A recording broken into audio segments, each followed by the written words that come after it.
Hello friends, എല്ലാവർക്കും അഹമ്മദ് ക്രോണിക്കിൾസിലേക്ക് സ്വാഗതം. ഇന്ന് നമ്മൾ സംസാരിക്കാൻ പോകുന്നത് ഡൽഹി യൂണിവേഴ്സിറ്റിയെ പറ്റിയിട്ടാണ്. ഡൽഹി യൂണിവേഴ്സിറ്റി അണ്ടറിൽ ഏതൊക്കെ കോളേജുകളാണ് വരുന്നത്, നോർത്ത് ക്യാമ്പസിൽ ഏതൊക്കെ കോളേജ് വരുന്നുണ്ട്, സൗത്ത് ക്യാമ്പസിൽ ഏതൊക്കെ കോളേജ് വരുന്നുണ്ട്, ഓഫ് ക്യാമ്പസിൽ ഏതൊക്കെ കോളേജ് വരുന്നുണ്ട് എന്നിങ്ങനെയുള്ള ഡൽഹി യൂണിവേഴ്സിറ്റിയെ സംബന്ധിച്ചുള്ള കാര്യങ്ങളാണ് നമ്മൾ ഇന്നത്തെ വീഡിയോയിൽ സംസാരിക്കാൻ പോകുന്നത്. നമ്മൾ ആ സബ്ജക്റ്റിലേക്ക് കടക്കുന്നതിന് മുമ്പ് പ്രധാനപ്പെട്ട ഒരു കാര്യം പറയുകയാണ്. ഈ വീഡിയോയിൽ കൊടുത്തിരിക്കുന്ന ലിസ്റ്റ് ഒരിക്കലും റാങ്ക് വൈസ് ആയിട്ടില്ല. ഇത് നോർത്ത് ക്യാമ്പസിൽ അണ്ടറിൽ ഏതൊക്കെ കോളേജ് വരുന്നുണ്ട്, സൗത്ത് ക്യാമ്പസിന് അണ്ടറിൽ ഏതൊക്കെ കോളേജ് വരുന്നുണ്ട്, ഓഫ് ക്യാമ്പസിൽ ഏതൊക്കെ കോളേജുകളാണെന്ന് മനസ്സിലാക്കാൻ വേണ്ടിയിട്ടുള്ള ഒരു വീഡിയോ ആണ്. ഒരിക്കലും ഇത് റാങ്ക് വൈസ് ആയിട്ടല്ല കൊടുത്തിരിക്കുന്നത്. അപ്പോൾ നിങ്ങളെപ്പോഴും പ്രിഫറൻസ് ലിസ്റ്റ് കൊടുക്കുമ്പോൾ നോർത്ത് ക്യാമ്പസ് കൊടുക്കുക, പിന്നെ സൗത്ത് ക്യാമ്പസ് കൊടുക്കുക, പിന്നെ ഓഫ് ക്യാമ്പസ് കൊടുക്കുക. നോർത്തിൽ ഏത് കൊടുക്കണം, ഓഫിൽ ഏത് കൊടുക്കണം, സൗത്തിൽ ഏത് കൊടുക്കണം എന്നുള്ളത് നിങ്ങളുടെ ഇഷ്ടമാണ്. അപ്പോൾ നിങ്ങളെ കോഴ്സ് ഏത് കോഴ്സിനോടാണ് താല്പര്യം, അതും ഇപ്പോൾ ഏത് കോളേജിനോടാണ് താല്പര്യം എന്നുള്ളത് നോക്കിയിട്ട് വേണം നിങ്ങൾ പ്രിഫറൻസ് ലിസ്റ്റ് കൊടുക്കാൻ. ഒരിക്കലും ഈ ലിസ്റ്റ് അനുസരിച്ച് നിങ്ങൾ പ്രിഫറൻസ് ലിസ്റ്റ് കൊടുക്കരുത്. ഇത് നോർത്ത് ഏതാ, സൗത്ത് ഏതാ, ഓഫ് ക്യാമ്പസ് ഏതാണെന്ന് മനസ്സിലാക്കാൻ വേണ്ടിയിട്ടുള്ളൊരു വീഡിയോ ആണ്. ഓവർ പറഞ്ഞ് ദീർഘിപ്പിക്കാതെ നമുക്ക് സബ്ജക്റ്റിലേക്ക് കടക്കാം. അപ്പോൾ നോർത്ത് ക്യാമ്പസിനെ പറ്റിയിട്ടാണ് നമ്മൾ ആദ്യം സംസാരിക്കാൻ പോകുന്നത്. നോർത്ത് ക്യാമ്പസിൽ ഏതൊക്കെ കോളേജാണ് വരുന്നത് നോക്കി കഴിഞ്ഞാൽ ആദ്യമായിട്ട് വരുന്നത് saint Stephen's college. Saint Stephen's college ഒരു സയൻസ് എടുക്കുന്ന ഒരു വിദ്യാർത്ഥിനെ സംബന്ധിച്ച് നോക്കിക്കഴിഞ്ഞാൽ സെൻറ്റ് സ്റ്റീഫൻസ് കോളേജ് ഇല്ലാതെ ഒരിക്കലും പ്രിഫറൻസ് ലിസ്റ്റ് പൂർത്തിയാവില്ല. അപ്പോൾ ആദ്യമായിട്ട് വരുന്നത് സെൻറ്റ് സ്റ്റീഫൻസ് കോളേജാണ്. പിന്നെ വരുന്നത് ഹിന്ദു കോളേജാണ്. ഹിന്ദു കോളേജ് എന്ന് പറഞ്ഞാൽ ഡൽഹി യൂണിവേഴ്സിറ്റിൻ്റെ ടോപ്പ് കോളേജുകളിൽ ഒന്നാണ് ഹിന്ദു കോളേജ്. പിന്നെ വരുന്നത് ഹൻസ്രാജ് കോളേജ്. ഹൻസ്രാജ് കോളേജിനെ പറ്റി പറയുകയാണെങ്കിൽ നിങ്ങളിപ്പോൾ ഹൻസ്രാജ് കോളേജിനെ ഇപ്പോൾ കേട്ടിട്ടുണ്ടാവില്ല, പക്ഷേ വേറെ വ്യക്തിനെ കേട്ടിട്ടുണ്ടാവും, Shahrukh Khan. S R K പഠിച്ചിറങ്ങിയത് ഹൻസ്രാജ് കോളേജിൽ നിന്നാണ്. പിന്നെ നമ്മൾ നോക്കിക്കഴിഞ്ഞാൽ കിരോരുമൽ കോളേജിൽ പഠിച്ചിറങ്ങിയ വ്യക്തിയാണ് അമിതാഭ് ബച്ചൻ. അടുത്തതായിട്ട് വരുന്നത് രാംദാസ് കോളേജാണ്. രാംദാസ് കോളേജ് കഴിഞ്ഞാൽ പിന്നെ SGTB ഖാൽസ കോളേജിന് കഴിഞ്ഞ് കഴിഞ്ഞാൽ പിന്നെ ദൗലത് റാം കോളേജ് കഴിഞ്ഞ് കഴിഞ്ഞാൽ പിന്നെ മിറണ്ട ഹൗസ് എന്ന് പറയുന്നത് വുമൻസ് കോളേജാണ്. വുമൻസിന് മാത്രമായിട്ടുള്ള ഒരു കോളേജാണ്. അടുത്ത കോളേജ് എന്ന് വെച്ചാൽ ഇന്ദ്രപ്രസ്ഥ കോളേജാണ്. ഇന്ദ്രപ്രസ്ഥ കോളേജ് എന്ന് പറയുന്നതും ഒരു ഓൺലി വുമൻസ് കോളേജാണ്, വുമൻസിന് മാത്രമായിട്ടുള്ള ഒരു കോളേജാണ്. അത് കഴിഞ്ഞാൽ വരുന്നത് ഡൽഹി സ്കൂൾ ഓഫ് എക്കോണമിക്സ്. ഇത്രയാണ് നോർത്ത് ക്യാമ്പസ് ആയിട്ട് വരുന്നത്.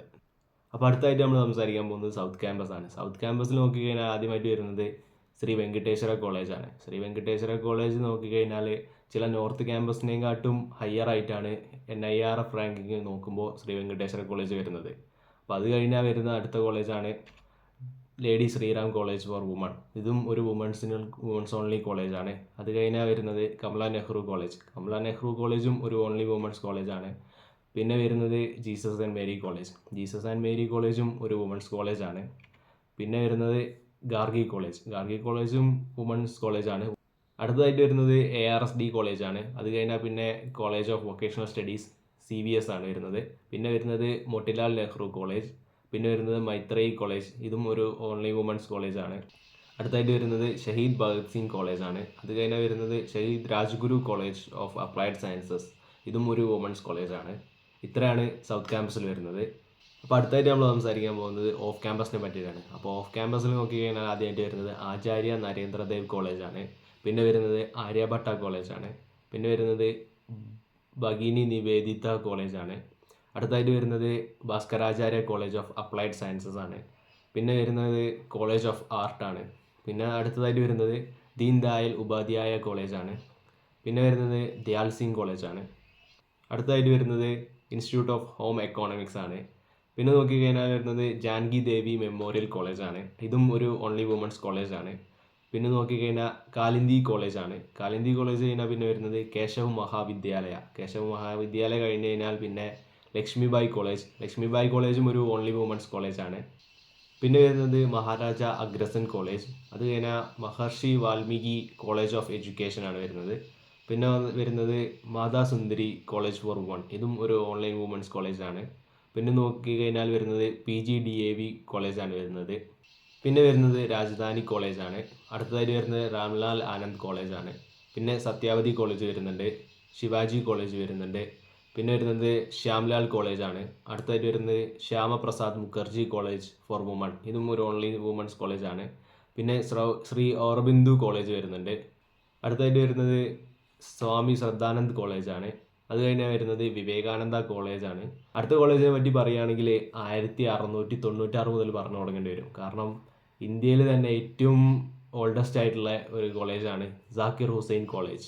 ഡൽഹി യൂണിവേഴ്സിറ്റി അണ്ടറിൽ വരുന്ന സാക്കിർ ഹുസൈൻ കോളേജാണ് ഇന്ത്യയിൽ വെച്ച് ഏറ്റവും പഴക്കം കൂടിയ കോളേജുകളുടെ ലിസ്റ്റിൽ വരുന്ന ഒരു കോളേജാണ് സാക്കിർ ഹുസൈൻ കോളേജ്. അപ്പോൾ ഇത്രയാണ് ഓഫ് ക്യാമ്പസ് വരുന്നത്. ഇത് കൂടാതെ ഇനി അഫിലിയേറ്റഡ് കോളേജസ് ആയ കുറേ കോളേജുകൾ ഡൽഹി യൂണിവേഴ്സിറ്റി അണ്ടർ തന്നെ വരുന്നുണ്ട്. അപ്പോൾ നമ്മൾ മെയിനായിട്ടുള്ള കുറച്ച് കോളേജസിനെ പറ്റിയാണ് ഇവിടെ സംസാരിച്ചത്. അപ്പോൾ ഇത്രയാണ് നമ്മൾ ഇന്നത്തെ വീഡിയോയിൽ പറയുന്നത്. അപ്പോൾ ഇനി പ്രിഫറൻസ് ലിസ്റ്റ് കൊടുക്കുമ്പോൾ നിങ്ങൾ സൂക്ഷിച്ച് കൊടുക്കുക. നിങ്ങളുടെ ഇഷ്ടപ്പെട്ട കോഴ്സ് അനുസരിച്ച് കൊടുക്കുക. പിന്നെ ഇഷ്ടപ്പെട്ട കോളേജ് ഏതാണെന്ന് നോക്കിയിട്ട് കൊടുക്കുക. ഒരിക്കലും ഓഫ് ക്യാമ്പസ് ആദ്യം കൊടുക്കാതിരിക്കാൻ നോക്കുക. ഏറ്റവും കൂടുതൽ നല്ലതായിട്ട് വരുന്നത് എങ്ങനെയാണെന്ന് വെച്ച് കഴിഞ്ഞാൽ നോർത്ത് ക്യാമ്പസ് ആദ്യമായിട്ട് കൊടുക്കുക, പിന്നെ സൗത്ത് ക്യാമ്പസ് കൊടുക്കുക, പിന്നെ ഓഫ് ക്യാമ്പസ് കൊടുക്കുക. അപ്പോൾ അങ്ങനെ ലിസ്റ്റ് പ്രിപ്പയർ ചെയ്ത് കൊടുക്കുന്നതാണ് ഏറ്റവും നല്ലത്. പിന്നെ കോളേജ് ഏത് വേണം, കോഴ്സ് ഏതാണ് എന്നുള്ളതൊക്കെ നിങ്ങളുടെ ഇഷ്ടമാണ്. അപ്പോൾ അതിനനുസരിച്ച് കൊടുക്കുക. അപ്പോൾ CET എല്ലാവർക്കും നല്ലൊരു റിസൾട്ട് കിട്ടട്ടെ എന്നും ഡൽഹി യൂണിവേഴ്സിറ്റിയിലേക്ക് അഡ്മിഷൻ കിട്ടട്ടെ എന്ന് ആശംസിച്ചുകൊണ്ട് ഈ വീഡിയോ നമ്മളിവിടെ വൈൻഡപ്പ് ചെയ്യാണ്. അപ്പോൾ നിങ്ങൾക്ക് CETൻ്റെ പുതിയ അപ്ഡേറ്റ്സും കാര്യങ്ങളും ഇൻഫർമേഷൻസിനും വേണ്ടി ഈ ചാനൽ സബ്സ്ക്രൈബ് ചെയ്യുക. അതോടൊപ്പം തന്നെ നമ്മുടെ പുതിയ വീഡിയോസിൻ്റെ അപ്ഡേറ്റ്സും കാര്യങ്ങളും കിട്ടാൻ വേണ്ടിയിട്ട് താഴെ കൊടുത്തിരിക്കുന്ന വാട്സപ്പ് ചാനലിൽ ജോയിൻ ചെയ്യുക. പിന്നെ ഈ വീഡിയോ ഇഷ്ടപ്പെട്ടിട്ടുണ്ടെങ്കിൽ ലൈക്ക് ചെയ്യുക, എല്ലാവരും സപ്പോർട്ട് ചെയ്യുക, ഫ്രണ്ട്സിനൊക്കെ ഷെയർ ചെയ്ത് കൊടുക്കുക. അപ്പോൾ ഇത്രയാണ് ഇന്നത്തെ വീഡിയോ വരുന്നത്. അടുത്ത വീഡിയോ ആയിട്ട് വരുന്നവരെ എല്ലാവരും സന്തോഷത്തോടെ ഇരിക്കുക. ബൈ.